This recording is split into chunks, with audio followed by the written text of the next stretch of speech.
Hey, welcome back to my hobby channel. Today we're going to dig a little deeper into digital slot car racing on this track in the basement with Carrera 124 scale cars. I put some camera holders around the track using a little trim. You can see it puts you about eye level with the 124 scale figure, so you get a trackside view. Running 1960s prototype and production cars. Two classes of cars at one time. The front three cars will be controlled by robots. The prototypes will be driven by my family members that I've volunteered into helping. My usual crowd's a little too rambunctious, so we're going to just do a demo with some family members here. These are going to be robot cars, and they cause a lot of trouble during race. This is what we'll be driving. I'll be in the Ford GT40, and we have a Chaparral Chevrolet and a Ferrari 330. Set it up with Bruce Yingling software. We picked some funny screen names and popped them in there, and this was the results of the first race. So here we go, race number 2. And this is the lineup. First thing we have to do is get past the ghost cars and make it around sweeping turn run 1 pretty cleanly, over the overpass, through the first hairpin, down into the pit. This is my favorite part of the track because you dip down, you get a little bit light, you weave back around, you got to come back up. Then you got the uphill hairpin. Everybody makes it around safely. Back under the underpass, up the hill, around the corner, and power down the straightaway with Ferrari in the lead.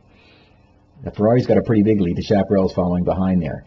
You notice some of the ghost cars are going through the part of the pit lane because we have a dual pit lane. So there you can see the Ferrari coming down under the underpass, followed by the Chaparral. Here they go, Ferrari, Chaparral, and then a GTO, and the Ford GT40 is still lagging in the back. I haven't caught up yet. Notice the GTO gets out of the way, and the Ford GT40 can get around. The ghost cars randomly change. They really add a neat element to the game, or to the race, makes it a fun pastime. So we're down the front stretch. This is what it looks like for lap number 2, and you can see that those cars are still going around the hairpin, and there goes the 330 Ferrari already across the finish line.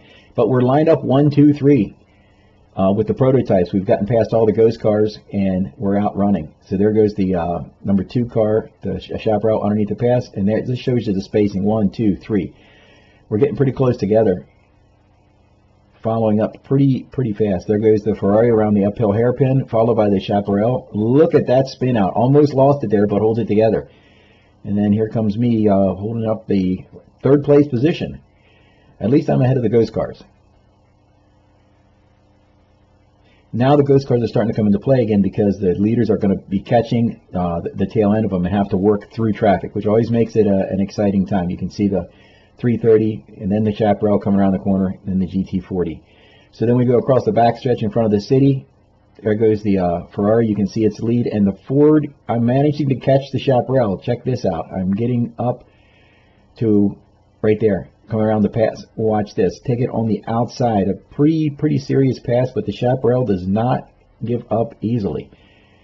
Catches back up, going underneath the underpass. In here, the Chaparral pulls even because they've got the inside on the corner. It's a little bit shorter. Up through the S's, around the hairpin, the Chaparral pulls ahead briefly, but I put the power down pretty nicely and pull ahead on the straightaway, but it's still door-to-door coming through this corner here. This track has a 2-foot shorter lane on the inside, and it can make a difference with evenly matched cars. There is a preferred driveline.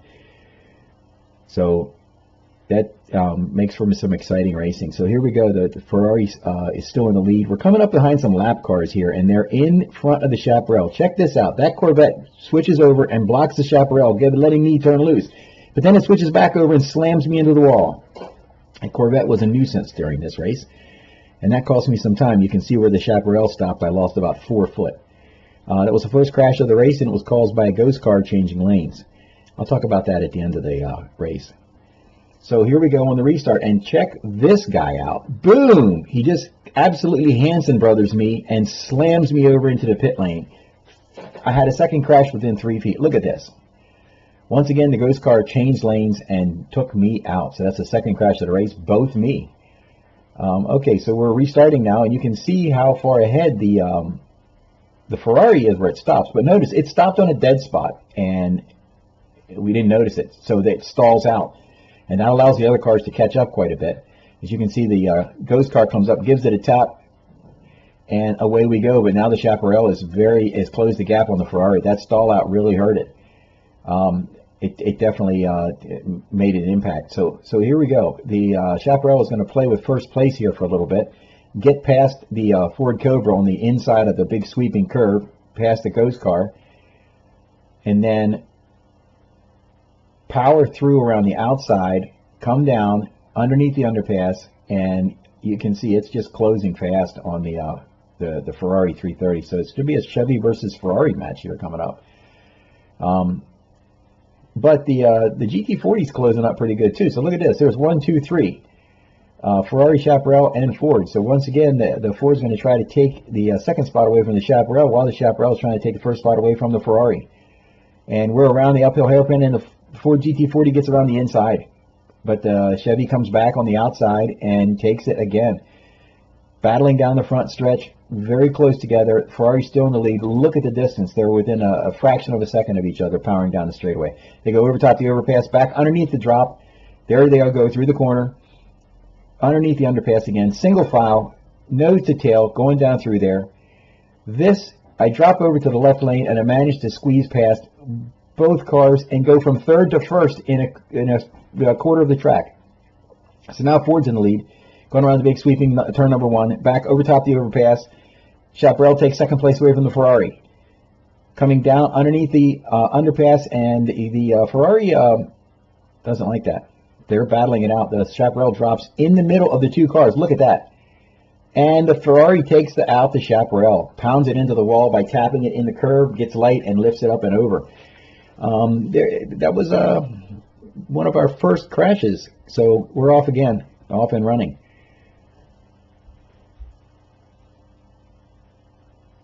And look at this situation. There we go. There's first place and second and third. Once again, the Ferrari bumps the Chaparral out.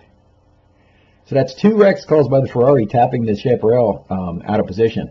And that pretty much cost the Chaparral the ability to catch up. The Chaparral was not able to catch up after that. So we're going to keep track of the Ford versus Ferrari battle. And this was another debacle. This Corvette took me out for the 3rd time coming underneath the underpass. Totally devastates me. And the Corvette goes flying too. We blow the bridge abutment out. We had to pause for repairs as the support goes blowing out. Yeah, that Corvette and me have tangled 3 times now. So we're reset and we're racing again. I'm glad to leave him in my rearview mirror. So it's Ford versus Ferrari for first and second place. Pretty intense. We're going around the backstretch in front of the city, down this front straightaway. Ferrari has a slight lead. I'm tailing him. Very close. Over the overpass. Through the hairpin. Ferrari switches lanes to block me. And there are the production cars for Ford and Ferrari, and followed by the prototype cars. So we have our ghost cars in front of us for each of our team members, and here we go. Back around in front of the city. The ghost cars randomly change lanes. The Cobra drops over.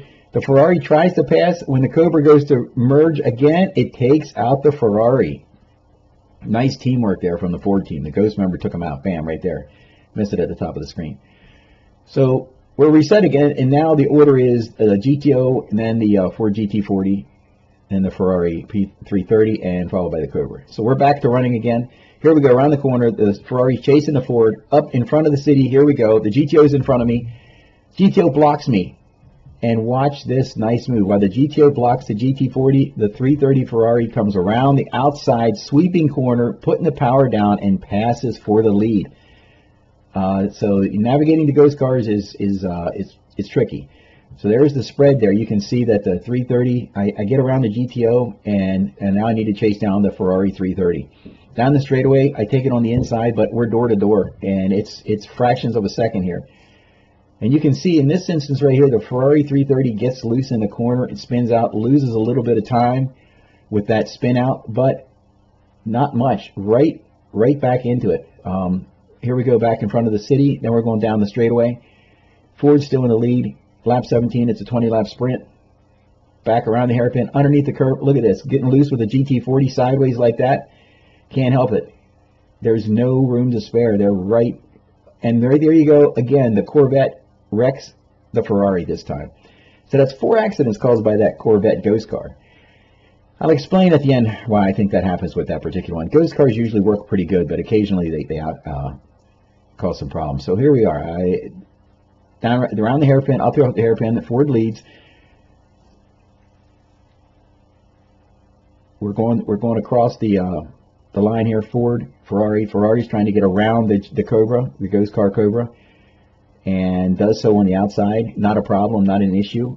We're back across the overpass. Ford's got a nice comfortable lead. The Ferrari spins out again, and the Ferrari runs out of fuel. I didn't have the fuel turned on, so I'm not sure why that happened, but the Ferrari runs out of fuel at the very end of the race.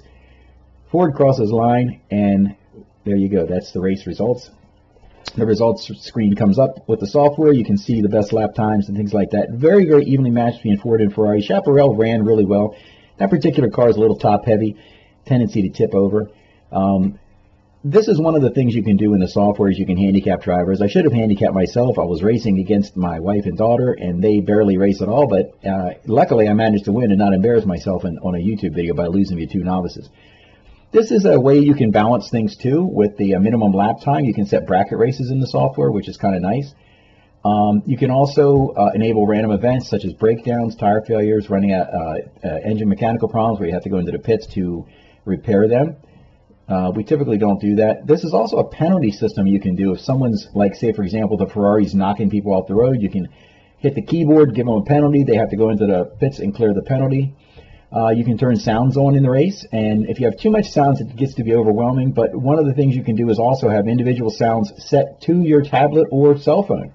So this is the results screen from our last club race that we did, and it keeps track of everything. We have a point system up at the top that's fully editable. You can customize it to suit your needs. We give a couple bonus points for fastest lap and things like that, and then it accumulates your score, and at the end of the night you can see who won the night. Typically we race 8-10 races. All right, so thanks for watching, everybody. I hope you enjoyed a little bit closer look at Carrera digital slot car racing. Let me add on some tips for ghost car usage. And I use Digital Racing Solutions lane gate so that the cars can't change and crash into each other, but yet you saw that happen several times. When there's 2 real different speeds in cars, it is possible for a ghost car to be changing lanes so slowly that a faster car will hit it. That's what happened every time, because the Corvette was a very slow ghost car. I set the ghost cars each with a different speed so that they don't bunch together, they spread out.